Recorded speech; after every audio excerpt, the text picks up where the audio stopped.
Welcome, everyone, to Pinfalls and Passports. For those who don't already know this is a podcast for people just like you who love the sport of professional wrestling. And for members of our WWE Travel Community Discord server, if you're not a member of the WWE Travel Community yet, come join the fastest growing pro wrestling communities online.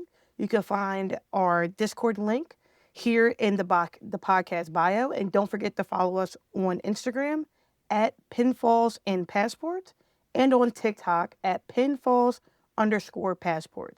And don't forget to follow and subscribe to this podcast to keep up with all things involving the wacky world of professional wrestling.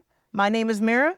This is Pinfalls and Passports. And joining me on this episode is the Dorkchop. Hey, how are you today? I'm doing great. It's a solid Veterans Day. I got my free haircut. Oh, yes, I seen that earlier. Happy Veterans Day to you and anyone else that is listening. We had some exciting things happening this past week in WWE. We had Friday Night Smackdown that just occurred. I believe that was a decent show. I've seen and heard things about the show, but I believe you watched it, so I'll let you kick this one off. All right. Well, starting things off, we got Cody Rhodes out to address the crowd for a promo where he effectively said that Drew was in the rearview mirror. And we all know that when you say something like that, they're not in the rearview mirror. I mean, we learned that with Miz and Mello last week. But that brought out Aleister Black, who kept it short and sweet and said he wants to challenge Cody for the title. And to drive the point home, Cody ate a slap from Zelina, which was pretty harsh and made me think, oh no, he's going to bring in Brandy, isn't he?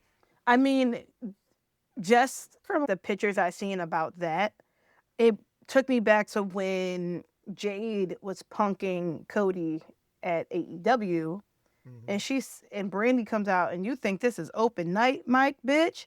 So I mean, I could see it happening. Honestly, it would be entertaining. I think they should take the title off of Cody. Aleister is credible. Let me explain. If we go back to NXT Black and Gold era, Aleister Black, he's super credible. He has like a mystique to him. Zelina with him as well, like his actual life partner with. I feel like it just makes sense.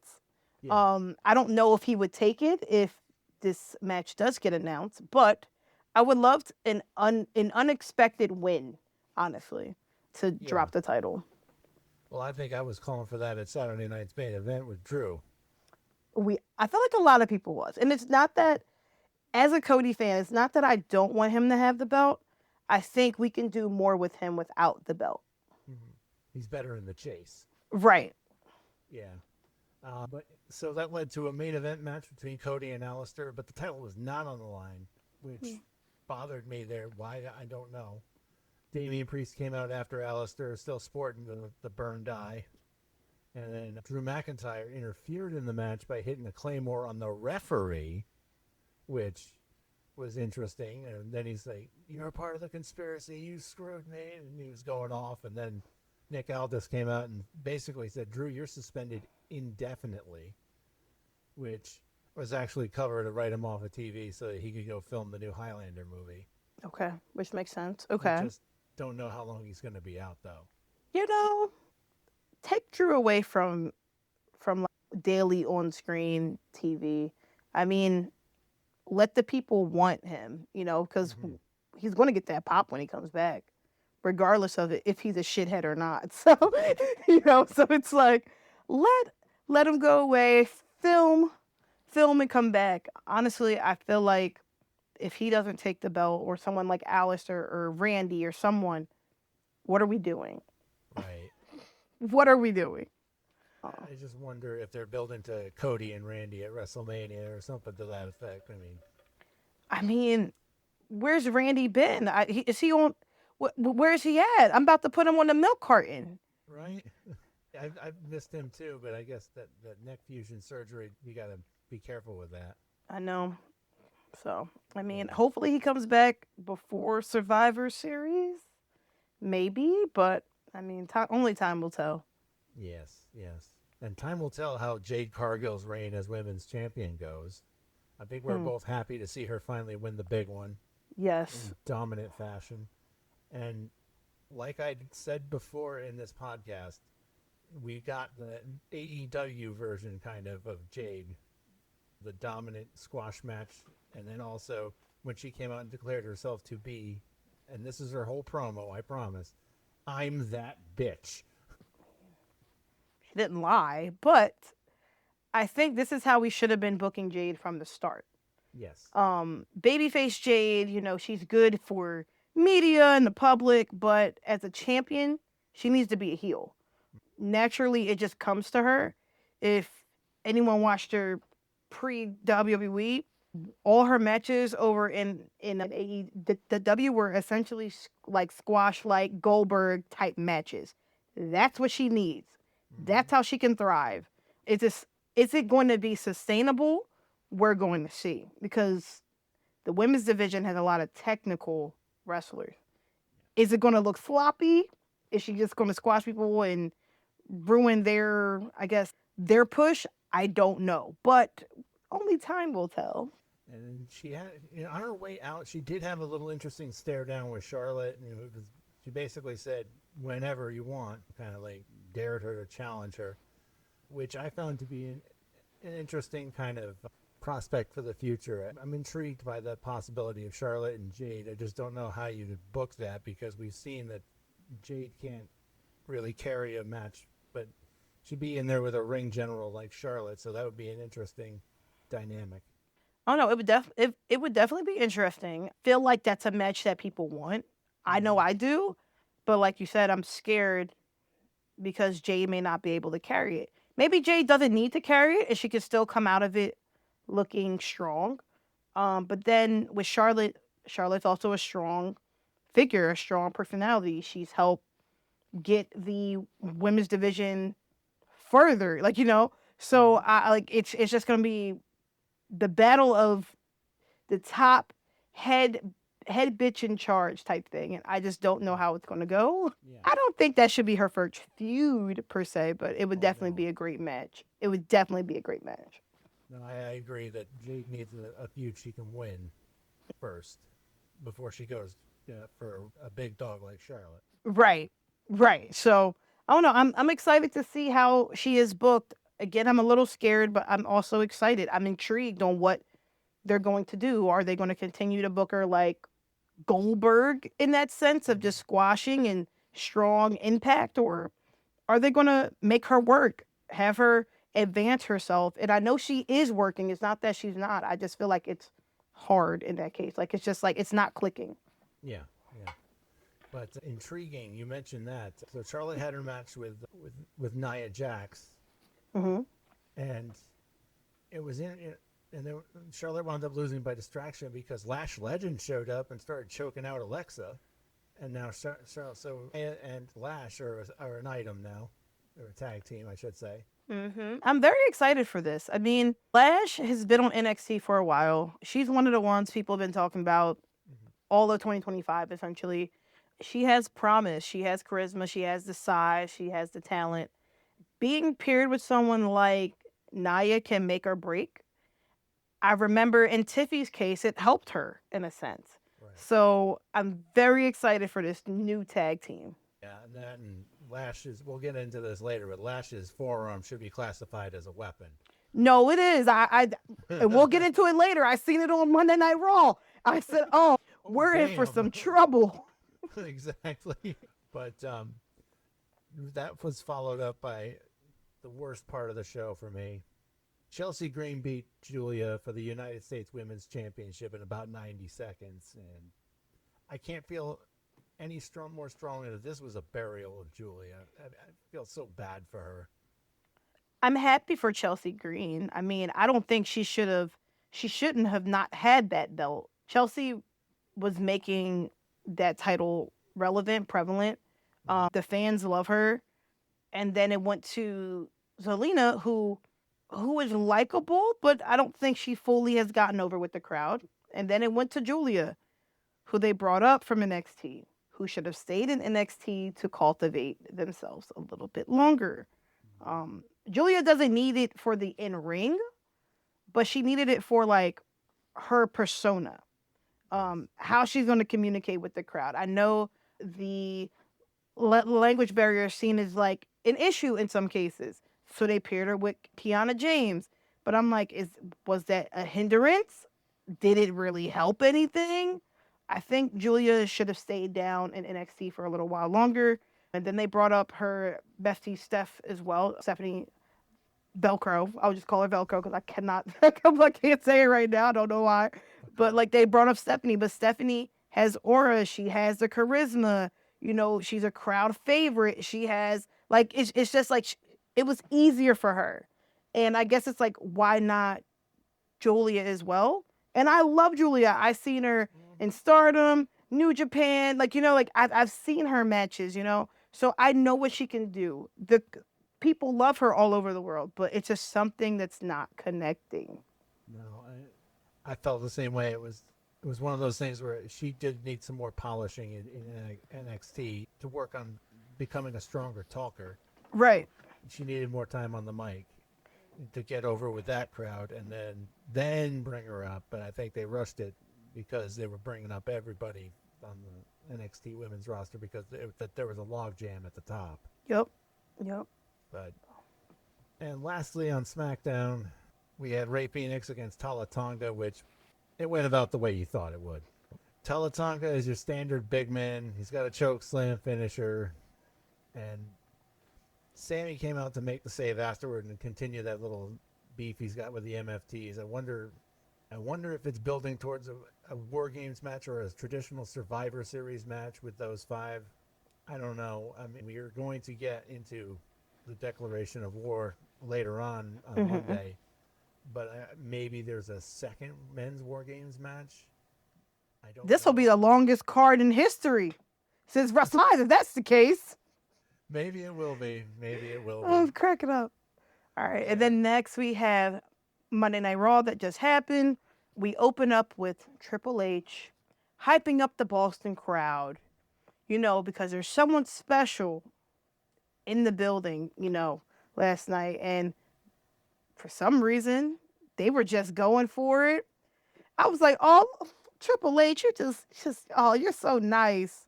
Cena comes out. Massive pop. He's just soaking in the moment, like, you know, and it's just like, dang, we really only have 3 appearances after this, huh? I know. Right? And he wants, like, he's just really excited for his last opponent. He's like, I want to create opportunities. Like, I want this to be an opportunity. As we know, Saturday Night Main Event, December 13th.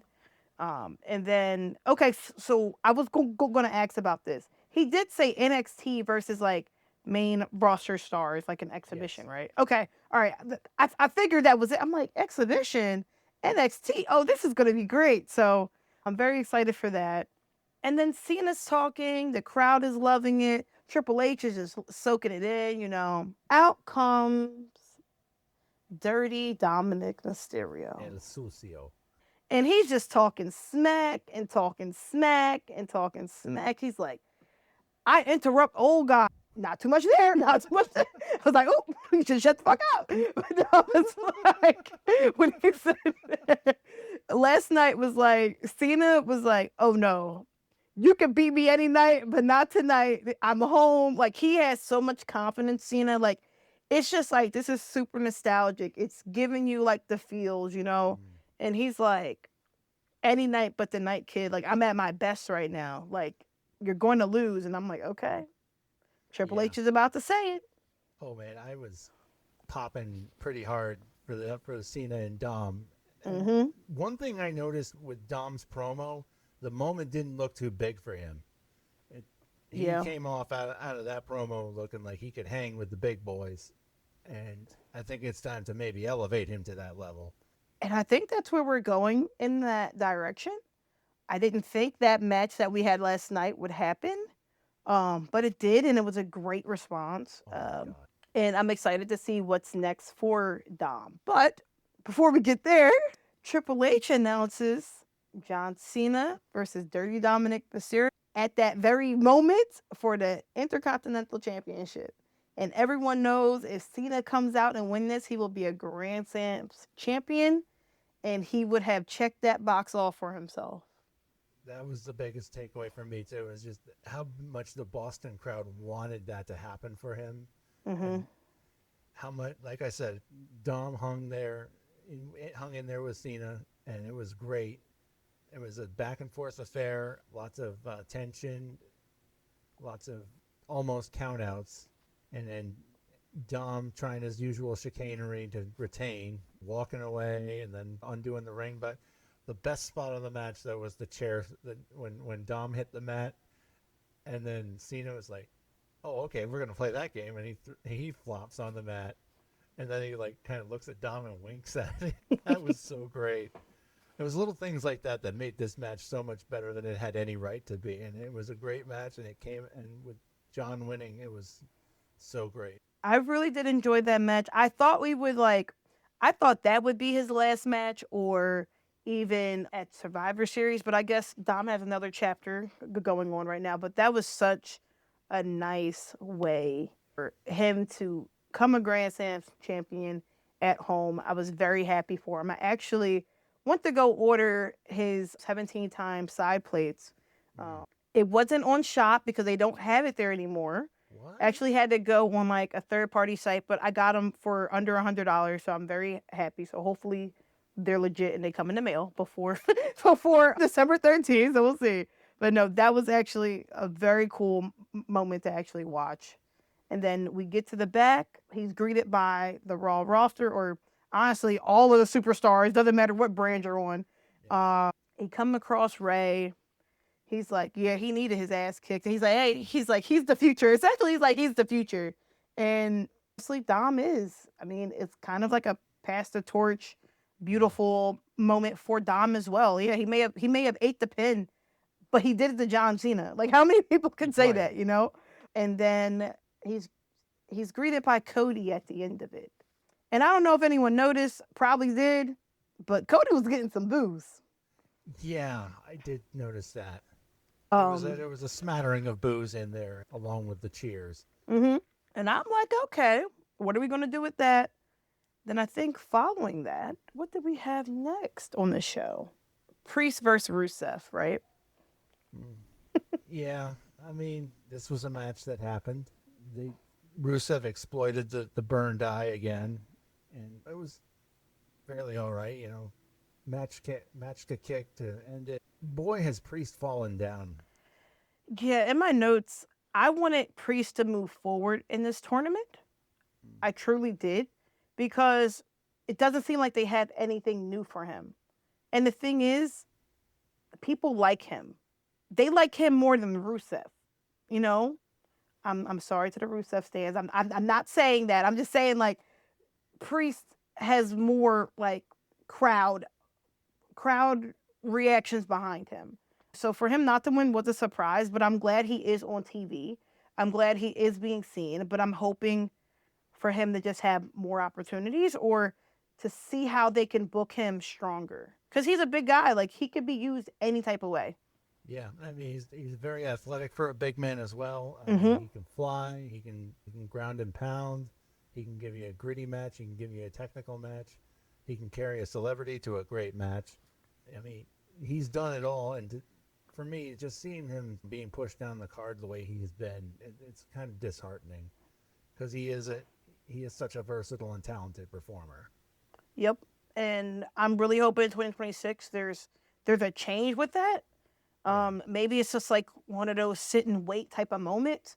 But if not, I really want him to explore other opportunities, because he's in his prime, you know, and you don't want to lose your prime because you're just waiting for that opportunity, quote unquote. So Right. I'm really hoping Priest to have a better 2026. Yeah, We shall see. As do I. Rusev advances to the quarterfinals of the Last Time Is Now tournament as a result of this match. So, yeah. So he's still got a shot to be seen as final opponent. We don't see him actually being the final opponent, do we? I'm gonna tell you this right now. If it's Rusev, You know she's serious. She took off her glasses. if it's Rusev, you know how people are upset if it's gonna be Gunther. If it's Rusev, Crash out. I will be crashing out. But no, after that match, Maxine wants Becky. It's backstage. She sees Adam Pearce. She's like, I don't know if I will ever be ready, but I've been training. I have the capabilities. I want Becky. She's like, okay. Pierce is like, all right, next week, you got her. Cool, she's all happy. Boom! Miss Big Time Bex just sidelines Maxine, and it's like, okay, I think next week in Madison Square Garden, Maxine actually has a chance. I do too. I truly believe it. If she does drop it to Maxine, if Becky does, I will actually be amazed and shocked. If she doesn't, I'm like, okay, is this going to go other places? Is someone going to come back during Madison Square Garden if Maxine doesn't win? Like, there's things like in my head turning. So I was kind of like, damn, maybe I should go to Monday Night Raw next week. It's only a 2 hour, it's only a 2 hour ride, but Right. I'm not gonna go. I'm not gonna do it. Oh, Madison Square Garden's expensive anyway. I know. So I'm like, I'm not even gonna press my luck. But, you mentioned the possibility of someone else getting involved, and that's what I'm thinking is going to happen because, you're in MSG, and an MSG show is always a big show. Mm-hmm. And somebody returns, maybe a Mrs. CM Punk. Right. To resume that rivalry with Becky, and maybe it's for the Intercontinental Championship. Maybe they get added as the fifth women to the War Games match. I don't know. That as well, and we'll get into that women's war game match really soon because we had a lot of stuff going on. We did. From that, Punk comes out for a promo. He is upset. Oh. He is upset. What is CM Punk going to do? Anything and everything he wants. That's very true. He wants to fight Logan Paul. And then Logan Paul comes out on cue. And his theme song is a hit, and I hate to admit that. But yes, he reveals, so when Logan Paul comes out, he reveals he's aligned with the Vision, and Heyman comes out and it's like, Punk, you're unlikable. He mentions AJ Lee, and then the Vision comes and beats down CM Punk, and then Jey Uso comes out.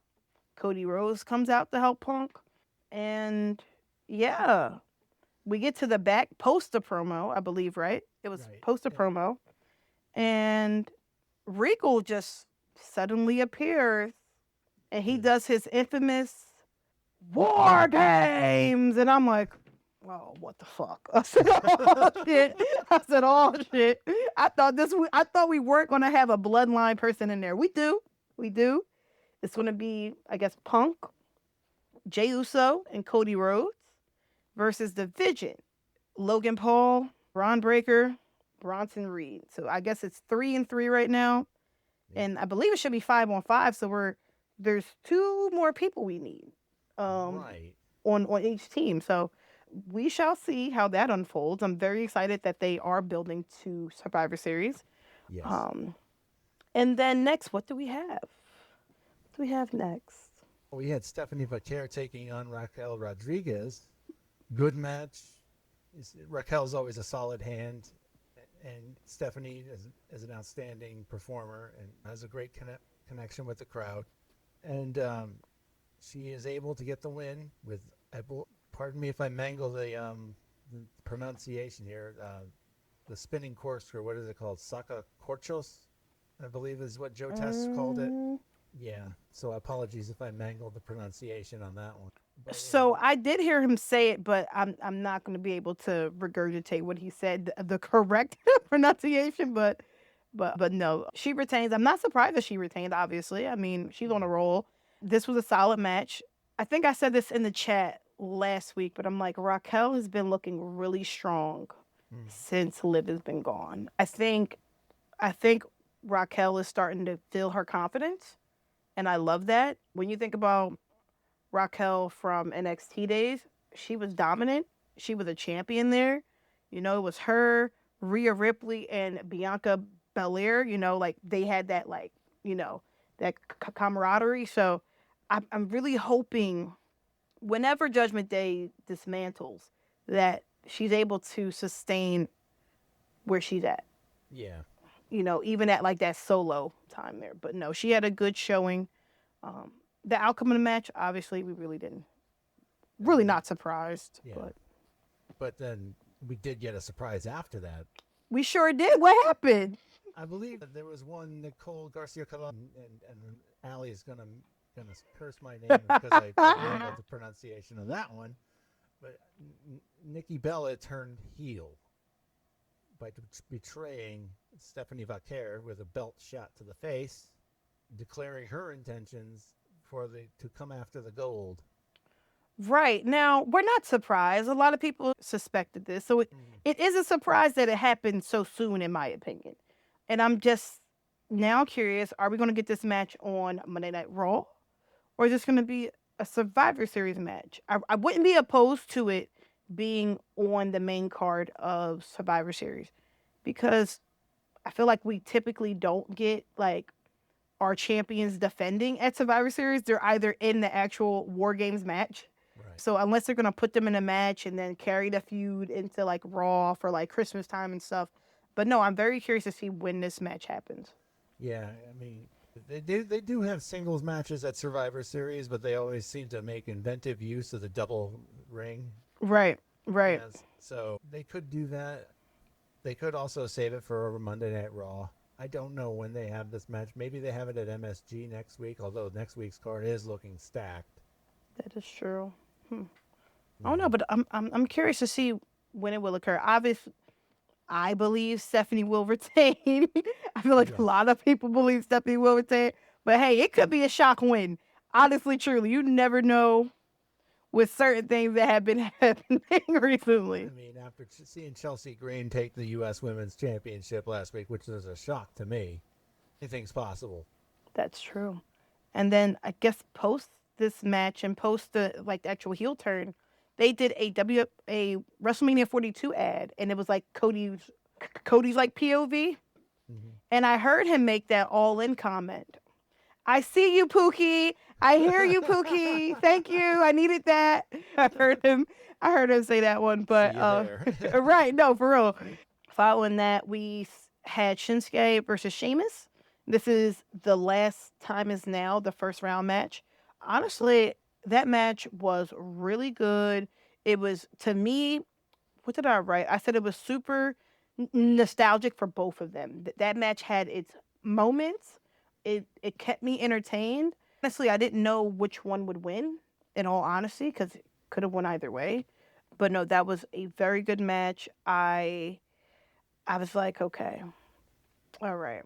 But I think you noted it. You said you can't have the Irishman lose in Boston. No, you can't have an Irishman lose in Boston. What are you talking about here? Yeah, and that kick was brutal. I said, oh damn, okay. Oh, yeah, no, that was a brutal kick. I mean, the whole match they worked stiff.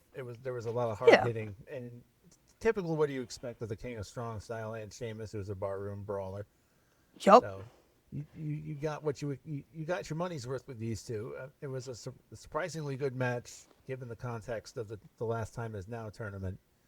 Very curious to see how far Sheamus goes in this, because did you see the tweet today that Sheamus put out? No, I didn't. I haven't been on Twitter at all. So Sheamus basically said on December 13th, 2009, I dethroned John Cena to win my first championship. And on December 13th, 2025, I'm going to end his career, basically. Oh, okay, now. Okay. Not only that, but you imagine Sheamus would get the Intercontinental Championship, potentially, wrapping up his Grand Slam. So that could be a very, very nice little way to put a bow on that one. Then I also was thinking that as well. So I was like, okay, so we'll see how far each of them get in this tournament. And speaking of the actual tournament more in depth, there was 2 matches announced for next week. Yes. Javon Evans versus the returning Ring General Gunther. How are we feeling about that? See, I can just see it right now. Your boy is bouncy, but he's going to do his little high-flying moves, and Gunther's going to chop him right out of the air, and the only way that Javon's going to bounce is right off the mat. Yep. So break out a spatula to peel him off it. I was like, well, they kind of set this up for him to have an automatic win. And Javon is talented, so he's going to give him a run for his money. It's just kind of expected that Gunther's going to take the win here. If he doesn't, I will honestly be maybe the bouncy boy will see John Cena at the end. I would But we'll love see. that. I personally would love that, but We'll see. Gunther's gonna kill you. I hate saying that. Because I don't want Gunther to win the tournament. And then, and then Adam Pearce goes solo. Sikoa will have a match next week, but he never said who. No, he didn't. And I hate that Nick and him are doing these mystery opponent tomfoolery things, but it does add some excitement. I'm wondering, is it like a Randy? Well, probably not. But like, is it like a Randy or a Roman or someone we haven't seen? And I'm very curious for that match. So yeah, I'll tune it in. I mean, speculation's running wild as to both of the mystery opponents, because a lot of people are saying that Nick Aldis couldn't say the name of the competitor because then he would appear. If you catch my drift. So LA Knight's got a mystery opponent next week on SmackDown. Okay. We've got the Miz and Jey Uso in the first round also. So we got 4 matches this week, and who knows? So that would put us at 6 for the first round, which with 2 more to go on next Friday's SmackDown. Okay. So then we wrap up the first round, and then we really get into the nitty gritty as the people get eliminated from the tournament. I wish they'd announce the whole bracket, but yeah. They're trying to keep the mystique. They're just trying to make it like fun, and I'm like, just tell us who's in the tournament. But I guess they're like, we're just gonna take it piece by piece because they have all these other interweaving stories as well. So we'll see. Yeah, and I'm really hoping there's at least one person who doesn't work here and who pops up in the tournament. Well, I don't know about that, but we shall see. The only other person I could think of works in New Japan. I would love for the other individual on their retirement tour to come to town. Yeah, I would love that. It's probably not going to happen, so I'll just cry. And here I was talking about Edge. No, well, I know him too, but there's 2 people I would love to come back or even appear, but I don't know. I just don't foresee it. And then Raw felt fast, but we were already at our main event after that.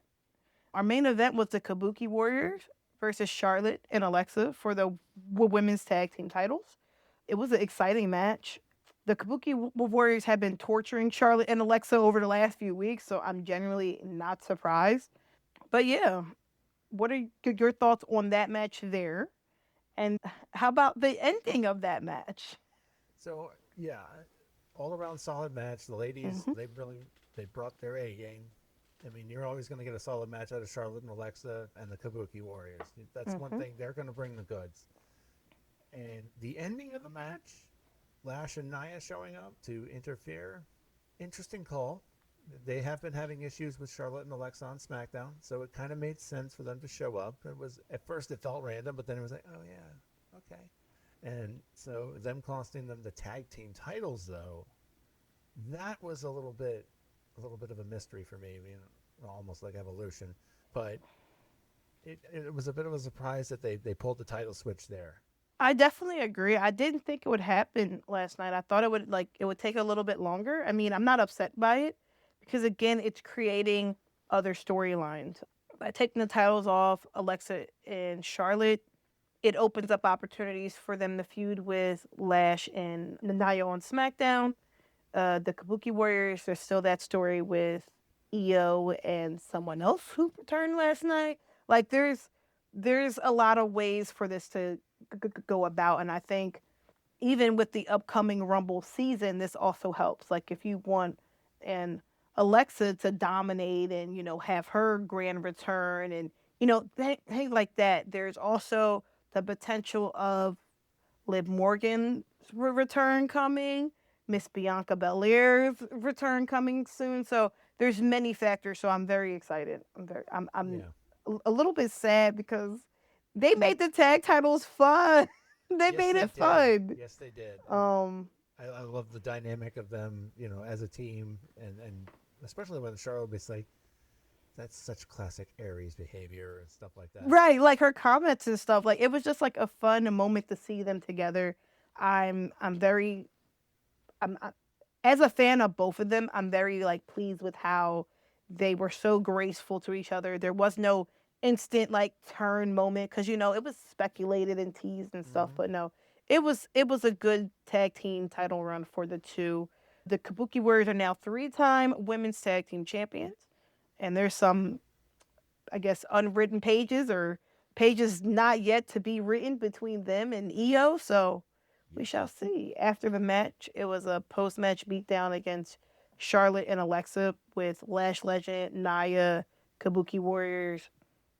And Io returned. Like, Io comes out and she comes saves the day. She was kicking ass. Yeah, she was. She got them kicks. And honestly, can't really expect nothing less out of Io. She got Lash to go over the rope. She had kicked Nia right in the temple. And then she drop kicked both and Oscar. So that was like phenomenal to see. And then, Lash just punches the shit out of Io. That's a weapon. And I was like, oh, okay. I'm not gonna fuck with Lash Legend, but I would want to be with her in the alley. But then Tommy comes home, Dork. Oh yes, it was so great. I mean, it was nice to hear "This is my brutality" for what seems like the first time in an age. I know she's been out with a broken nose, and she showed up wearing the face guard. Yep. But yeah, it was definitely great to see Rhea again and see her kicking ass, and then see her make a bold declaration of War Games. And that's how we end Monday night. That was great though. So we have 404. Yeah. So it's 404, and I guess we're missing one on each team. I just don't know who, unless it'll be Stephanie, and then Nikki possibly, or it could be AJ and Becky. Who knows at this rate? But I'm very curious to see. It could be anybody. I'm very interested to see if they go with a 5-woman match, a 5-on-5 women's match, Mm-hmm. and a 5-on-5 men's match, because who's filling out that card? Yep. I've heard rumors that Cena's going to be added to Team Punk. Okay, that makes sense. So he wouldn't defend his championship that night. He would be a part of the War Games match. Right, because this is your only chance to get Cena in a War Games match. That is true. And then also I've heard speculation that the 5th member of that team could be a certain OTC, because they wanted to have all of them on one big team, like team of Supermen. I thought we was getting rid of the bloodline from the four. At least it's not like at least it's not like the traditional bloodline. All of them.